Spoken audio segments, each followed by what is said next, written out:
Čo je syndrom impostora, alebo pre nás jednoduchších syndrom podvodníka? V roku 1979 sa Maya Angelou, uznávaná autorka, básnička a držiteľka viac než 50 čestných doktorátov, priznala v rozhovore, že pri každom novom diele má pocit, že teraz ju už určite všetci odhalia.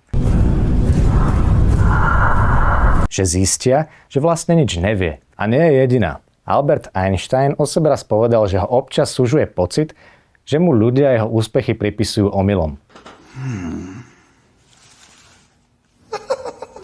Znie to absurdne?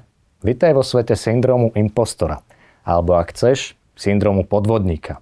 That man's an imposter.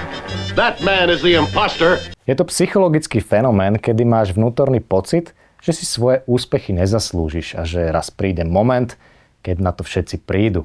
Aj keď máš výsledky, aj keď máš uznanie, aj keď ti ľudia hovoria opak. Je to ako keby tvoj vnútorný hlas šepkal, to bola len náhoda. Pomohli ti iní. Mal si šťastie. Nezaslúžiš si byť tam, kde si. See that? That's your IQ, buddy. Zero.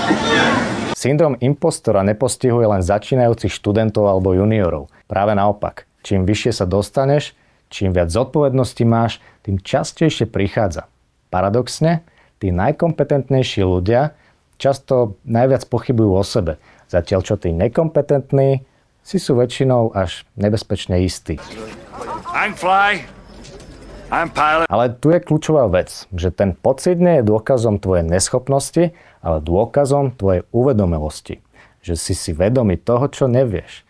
A to je v skutočnosti znak múdrosti, nie slabosti. Wow, I'm so smart! Takže keď na budúce niekto povie, mám pocit, že som tu omylom, možno práve sedíš vedľa človeka, ktorý tam patrí viac, než si sám myslí.